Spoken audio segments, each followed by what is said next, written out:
Hi, I'm Tom Selders with TS Fitness Trainer. I'm here to motivate you to live a more active and healthy lifestyle by providing you tips on diet and exercise.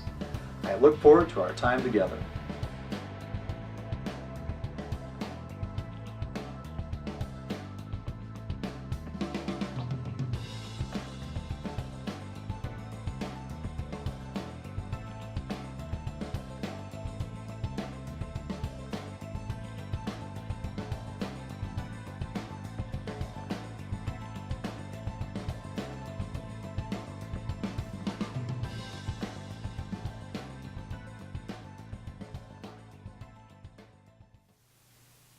Hello, welcome to this month's episode of Fitness for Everyday Living.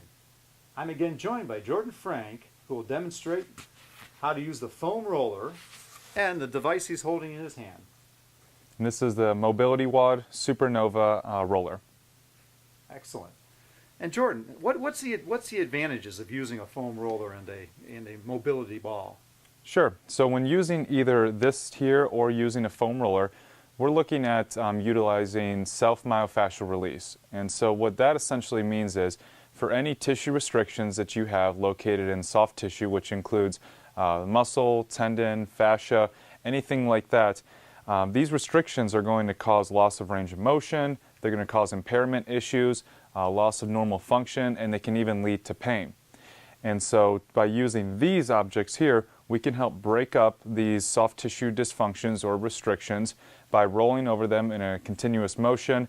By breaking them up, then simply we restore this motion. We're going to restore our range of motion. We're going to potentially decrease any pain that we're having. So these two objects are awesome at utilizing the self-myofascial release principle for improving your performance, whether it's working out or just trying to improve activities of daily living. Fantastic. And who couldn't use more mobility, right? Jordan is now going to demonstrate the use of actually a variety of balls.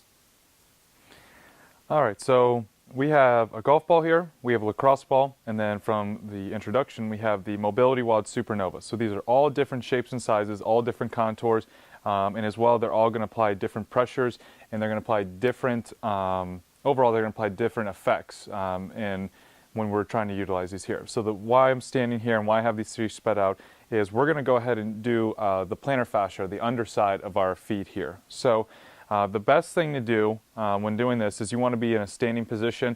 Some people will have you in a seated position. In my opinion, you can't exert enough pressure on the ball to actually get any good effects out of it. So that's why I like to be in a standing position here. If you really need to, you can absolutely be seated. I just prefer to do it this way. Now, as I said, we got different shapes here, so they're going to work all a little bit different. When doing any type of foam rolling, any type of self-myofascial release, we want to make sure that you should apply as much pressure as possible, but it can be a little bit tender, can have some discomfort with it, so just apply as much pressure as you're comfortable with too. So that's one of the other things. Eventually, as you continually roll and roll and roll over and over again, it'll start to get less tender and you'll be able to apply more and more pressure each time.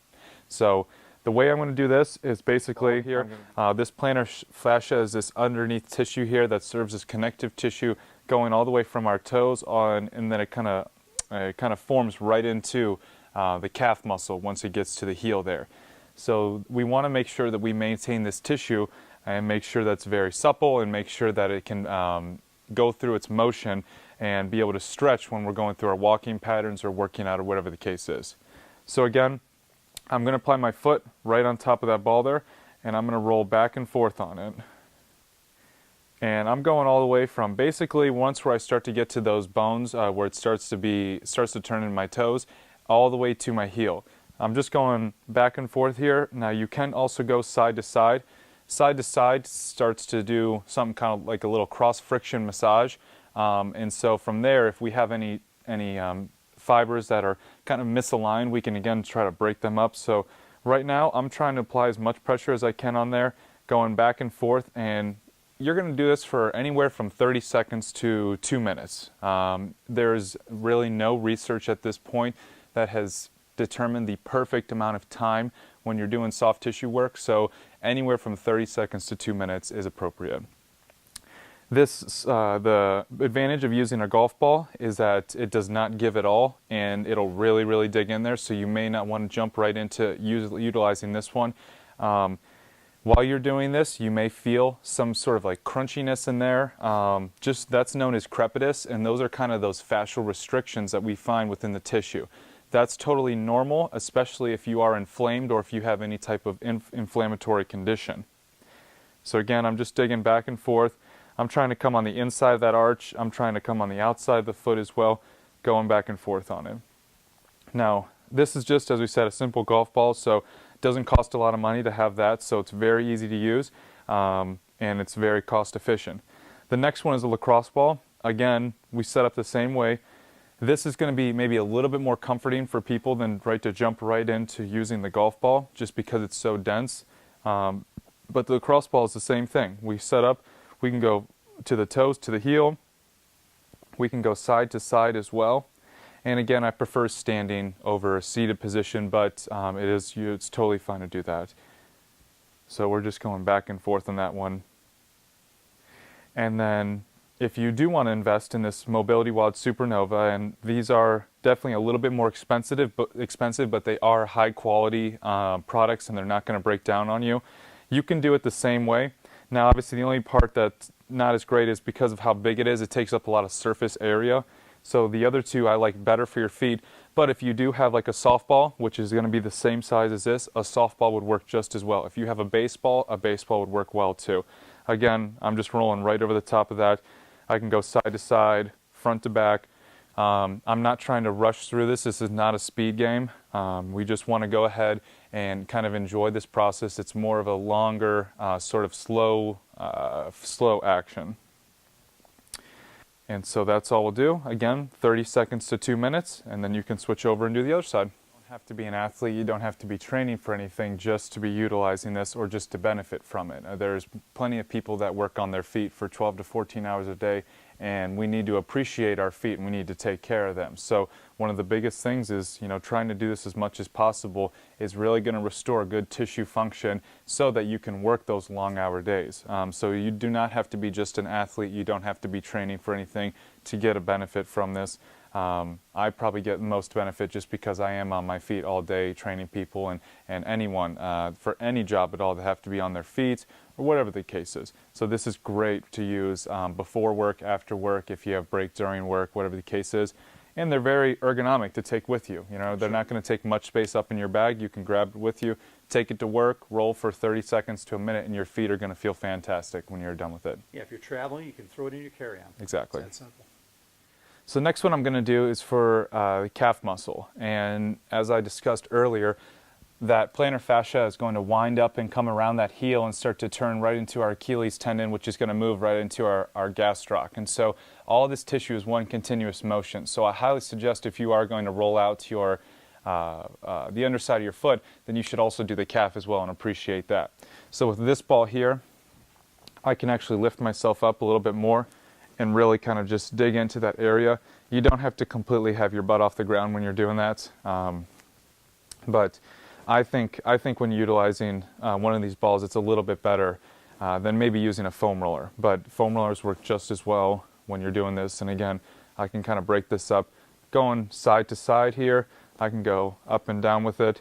And I'll work the inside, the middle, and the outside of the calf when I'm going through this here. And so just make sure we do all areas. We'll hit the lower portion. We'll also even hit the higher portion too, where the calf starts to come into the hamstring muscle as well. And again, 30 seconds to 2 minutes or even more than that, doesn't really matter. You're going to benefit from it. So the next one we're going to do is we're going to utilize the foam roller for our back. And there's plenty of research and statistics that show that basically 75 to 85% of America, someone is dealing with back pain. By utilizing this foam roller, this is a great tool for the thoracic spine and for the lumbar spine, which are two problem areas for people, to really roll out all that tissue and to promote good vertebrae mobility, good spinal mobility, and decrease pain. We're going to set this up right behind us, first thing I like to do is actually just kind of tuck in the shirt a little bit.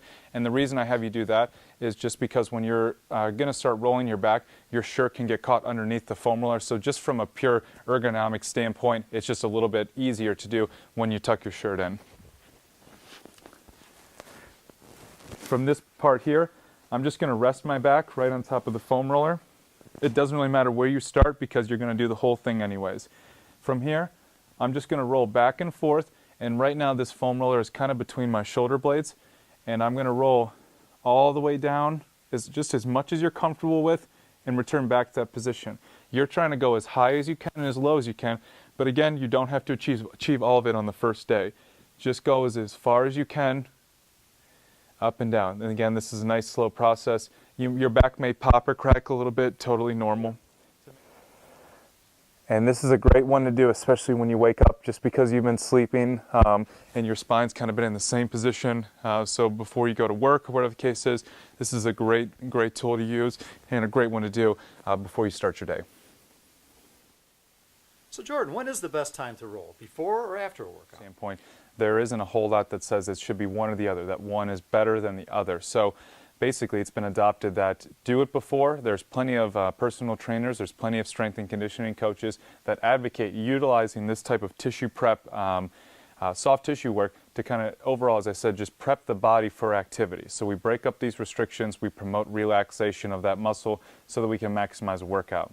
Now, once you've finished working out, again, it's very appropriate to use these. We can try to take out any lactic acid. We can try to, again, promote relaxation after we just tax that muscle for a workout, or muscles, I should say. And so it's very appropriate to use it before. It's appropriate to use it after. It's totally fine to use it as soon as you wake up, before you go to bed. There truly is not a wrong amount of time, or wrong time of the day, I should say, to utilize it. And there's definitely no amount. You use it as much as you want to, as little as you want to, but you can't go wrong with using it. That's good information to know. I prefer to actually do some soft tissue work and to utilize these tools here before I start stretching. And again, that's before or after. If you feel that static stretching is the best way for you, there's nothing wrong with that. Just consider that with static stretching, what's actually being achieved there. And we're hoping that we're going to lengthen the muscle. So we're not really warming up the muscle. This, on the other hand, is actually going to truly warm up any area that we treat. It's going to bring blood flow to the area, and once you're done rolling, if you even feel your leg or whatever area that you treat, it's going to feel much more warm because of the blood flow that's been brought to that area. Now from there, after you warm up the area, if you want to statically stretch, dynamically stretch, whatever the case is, it's a great way to combine all things together. So don't sacrifice one or the other. If anything, you can add them in for the truly most efficient way to warm up or to end your workout for the day. Perfect. Well, thank you very much. Absolutely. We appreciate your time. Absolutely. We will see you next month.